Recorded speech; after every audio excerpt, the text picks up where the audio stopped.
So ayan mga kaibek, magpapalit kami ng swing arm. So itong e-bike ng kumare ko. Ayan, ito siya. So dati siyang drum brake, papalitan namin ng disc brake. So ito yung dati niyang hub. Ayan. Tapos ang ipapalit namin itong QS na size 10, 1000 watts. Okay. So yung pinaka swing arm niya saka yung shock niya tatanggalin din yun. So ang ipapalit namin ito siya, naka disc brake na. So itong swing arm pwedeng lagyan ng disc brake. Yan, isang set na siya, naka disc brake siya. So isasalpak na lang to mga ka-e-bike. Ito tatanggalin. Itong hub na to tatanggalin to. Yun ang ipapalit yung QS. Okay? Tapos i-upgrade siya ng 60 volts. Itong 48 volts na dati niyang stock.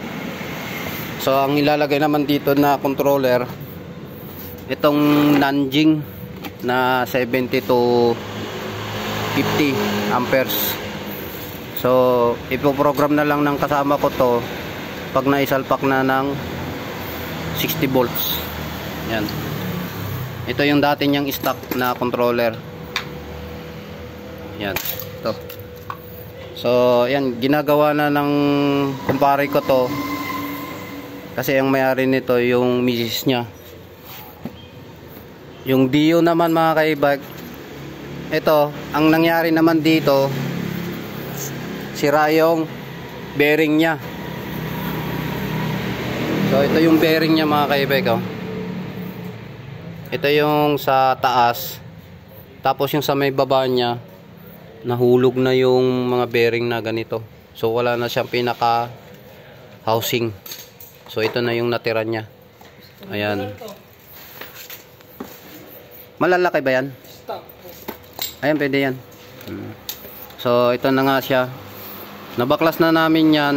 Tapos nabaklas, kinabitan ng bagong bearing. One set na bagong bearing. So dito sa pinakababa yung, ewan ko lang kung anong size ng nung bearing. Anong size ng bearing nun? Nandyan sa plastic? Wala naman. Dio lang nakalagay mga ka-e-bike. Ito ba yan?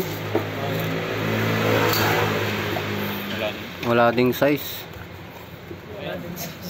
Ayan, wala din. Walang size, colorum. So hindi ko kasi alam yung size nito, kung anong size ng bearing nito eh. Pero nung binilay lang, sinabi lang na pang Dio na bearing dito sa taas saka sa harap, sa taas saka sa baba. So ayan. So okay na siya mga ka-e-bike, na ikabit na namin pati doon sa taas. Naibalik na namin yung wiring niya lahat. So ang gagawin ko na lang dito, iwawiring ko yung busina niya. Pagkatapos ng busina, isasalpak yung pinaka dito sa harapan niya, tapos yung sa headlight flasher niya dito. So Dio po yan mga ka-e-bike, ah. Itong e-bike na ginagawa namin. Ayan. So okay na yung niya. Tapos wala na siyang alog. Hindi na siya umaalog. Ayan, oh. So ito na yung may-ari. Yung papalitan niya ng disc brake yung e-bike ng misis niya. Isa din sa pinakamagaling na technician. Ito yung e-bike niya. Ayan. 48 to, di ba? 48 tapos gagawing 60. Ayun, oh. Kasya pa yung yung isang niya dito, pang 60 volts. Saka may converter na rin siya. So itong force naman, bumalik na naman yung force dahil pinalitan na namin ng bagong stock na pala, hub. Ayun yung hub niya, tinanggal namin. Ayan. So baka gusto nyong bilhin to, mag-PM lang kayo dito sa may-ari. Pati to. Magkano ibenta mo dito, pre? Bita mo na ng ano to, 500. Yan mga kaibig, ito, brand nyo to ha, galing ng ano pala to, galing ng Dio no. Brand nyo to mga kaibig, galing ng Dio. Ang problema, yung mayari ng Dio, sinetap niya yung e-bike niya, in-upgrade niya ng mas mataas. Kaya yan, swerte ng kumpare ko, ito, dun sa papa niya, na Chekwa, kinuha, binigay lang to. So binigay lang ng Chekwa to mga kaibig ha. Ito, isang set na yan ha. Pinalitan yan. Naka-disc brake naman yan. Kaya naka-burn pa. Diba naka-tram brake din yun? Yung ano? Kay Kuya Noy dati. So yan, napakakalat ng ano namin no, ginagawa ngayon. So ito yung papalitan na namin ng disc brake. Okay? Yan. So gawin ko muna to, ikakabit ko muna yung busina nito. Okay, try mo nga, busina. Lakas. So ito na mga kaibig yung dati niyang busina. Kinabit ko na. Bali ang ginawa ko dito, nilagyan ko siya ng body ground kasi single lang yung ano niya, yung socket niya dito. So ito yung yung positive na galing sa switch. Ito kinuha ko. Papunta yan dito sa switch niya. Yan. Tapos ito yung negative. Negative niya papunta dito naman. Yan. So, ordinary ano lang to, pang samantala lang muna kasi pagkawas na nakabili na siya ng busina talaga, ito gagawin niya, ikakabit niya dito sa isang socket kasi single lang to eh. Standard siya sa motor talaga. Pang samantagal na yan. Okay na ba to? Oo. Ay, ikaw bahala. Ayan na. Kasi okay na yan. Sige na, ikabit mo na para makapag-merenda tayo. Ayan. So, ito naman yung kumpare ko, busy na. So, ayun yung kakabit niya na yung hub tapos yung sa swing arm. So, dito niya ikakabit yung mga ka-e-bike. Dito sa e-bike na ginagawa niya. Sa e-bike ng misis niya. Sakto lang, pre. Oh. Parang malapad ng konti. Yung ano? Yung dati niyang stock na saan? Parang lang. Parang mas ano yan eh, buka siya. Para maano kung kakasya dun sa pinaka ano nito, chassis. So kailangan talaga mga ka-e-bike ito, magkasya to dito. Yan na mga ka-e-bike, tapos na yung e-bike na in-upgrade namin sa disc brake. So ito na siya. Ayan, okay na, natakbo na siya pero ang program na lang yung inaayos. Inaayos ng medyo may problema yung ano niya sa program. Inaayos na may-ari. Ayan.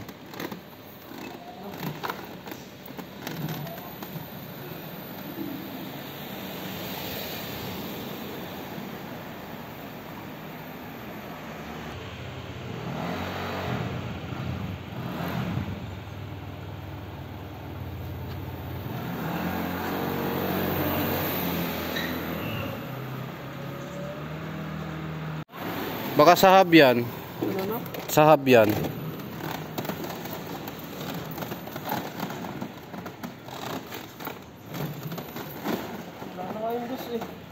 Wala na yung dos. Yung tres meron pa. Babaan mo pa yung tres. Yung program ng tres, babaan mo pa.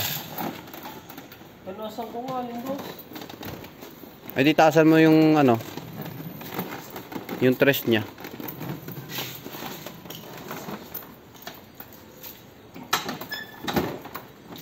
Dito ano to?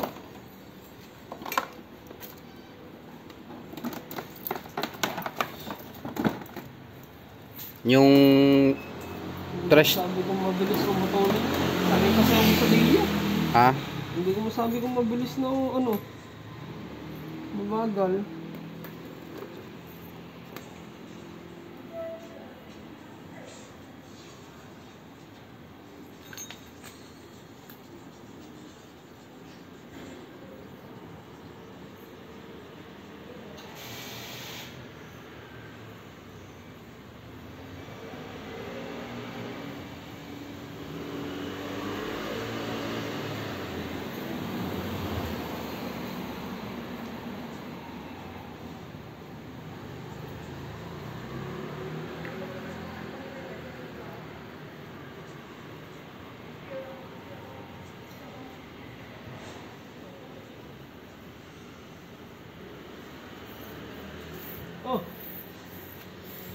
nangyari.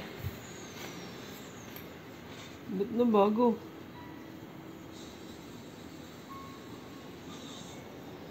Speed ang taas.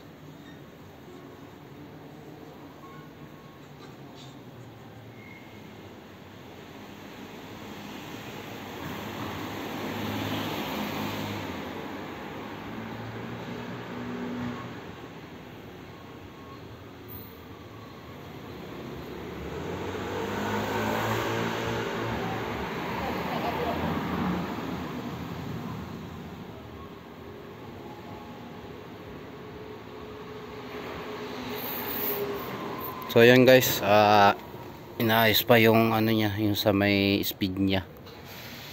So medyo may problema yung ano niya, yung sa speed. Yung sa 3 niya, gear 3. Pero okay na siya. Gear low, Yan. power, parehas lang. So ito na yung ano niya, disc brake niya. Okay siya.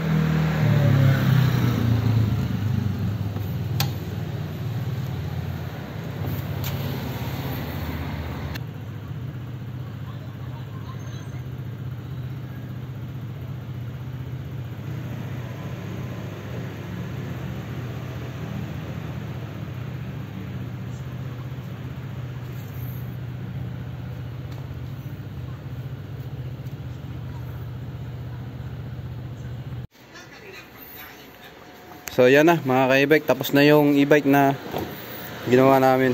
So yun, nandito yung controller niya sa loob. Ito pa yung bluetooth nyo, nakasalpak pa. Try natin, testing natin. Ayan.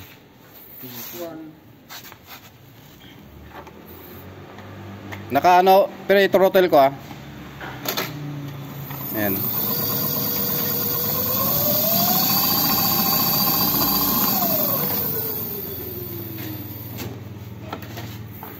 So hindi na makita yung gauge nyo. Ayan, papalitan na lang tong gauge nya, yung panel. Ayos na. Check natin, high and low.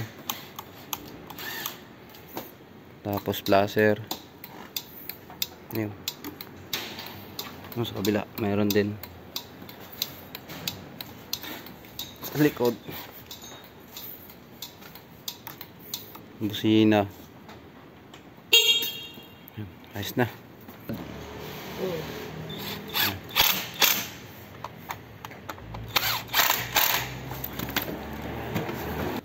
Nag-dark yung player siya kay Lopan. Tapos doon na lang siya mga ka-e-bike sa kabila.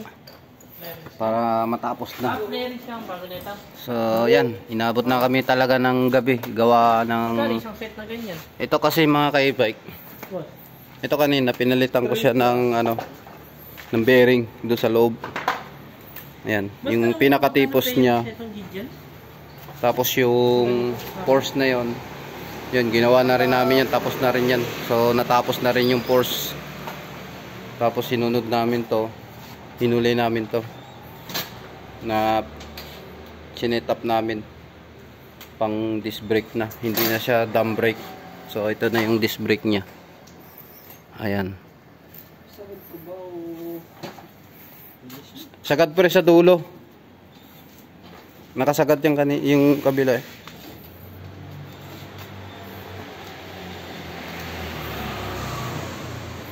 Ito sagad mo pre. Sagad mo doon. Dito ba yan? Oo, yan. Yung baligtad. Tama Hindi, nakaganon. Sagad doon. Sa harap dyan. Oo.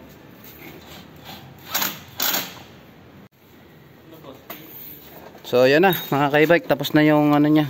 Ito, kinapit na yung sa side niya, yung pinaka cover pati doon. Ayun, wala nang gagawin. Yung batalya na lang kukunin natin doon. Kukunin nyo ngayon? Oo, kukunin namin, sayang eh, baka maano pa yun doon, madali pa. So ang ganda, solid yung controller, battery, tapos yung ayun, ginawa naming disc brake, yung dating drum brake. So yan na, magliligpit na kami mga ka-e-bike. para matapos na yung ayusin namin dito. So yan, thank you po, maraming salamat sa walang sawang pagsuporta sa aking YouTube channel.